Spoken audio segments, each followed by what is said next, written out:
മഴക്കാലമായാൽ പിന്നെ നമ്മുടെ ജീപ്പുകളിൽ എങ്ങനെയായാലും ഓരോ ആഴ്ചയിൽ, അതായത് നല്ല മൂടുന്ന വണ്ടികളൊക്കെ ആണെങ്കിൽ എല്ലാ ആഴ്ചയും ഗ്രീസ് അടിക്കുന്നത് നല്ലതാണ്. അല്ലെങ്കിൽ 2 ആഴ്ചയിൽ കൂടുമ്പോൾ നിർബന്ധമായിട്ടും ഗ്രീസ് അടിക്കാൻ നോക്കണം.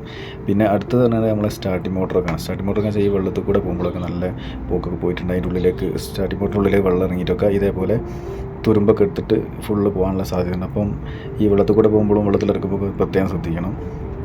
അതേപോലെ തന്നെ സ്റ്റാർട്ടിംഗ് മോട്ടറിൻ്റെ മേലാണല്ലോ പമ്പ് വരിക. പമ്പിൻ്റെ അടിയിൽ നിന്നും ഈ ഓവർ ലീക്ക് കാര്യങ്ങൾ അല്ലെ ഓവർഫ്ലോ ഒക്കെ ഉണ്ടെങ്കിൽ കറക്റ്റ് നമ്മുടെ ആ സ്റ്റാർട്ടിംഗ് മോട്ടറിൻ്റെ മേലേക്കാണ് വരിക. അപ്പോൾ സ്റ്റാർട്ടിംഗ് മോട്ടറിൻ്റെ മുകളിൽ നിന്നും ഡീസൽ ഇതേപോലെ ഈ സ്റ്റാർട്ടിംഗ് മോട്ടറിൻ്റെ ഉള്ളിലേക്ക് പോയിട്ടുണ്ടെങ്കിലും ഇതേപോലെ ബ്രഷ് കാര്യങ്ങളൊക്കെ പോകാൻ സാധ്യതയുണ്ട്.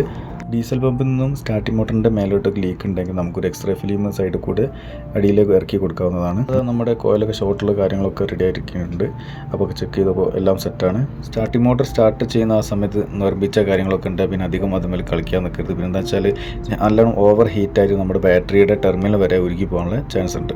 അപ്പോൾ അതാണ് നമ്മുടെ വർക്ക് കഴിഞ്ഞ് ജസ്റ്റ് നമുക്കൊന്ന് സ്റ്റാർട്ട് ചെയ്ത് നോക്കാം.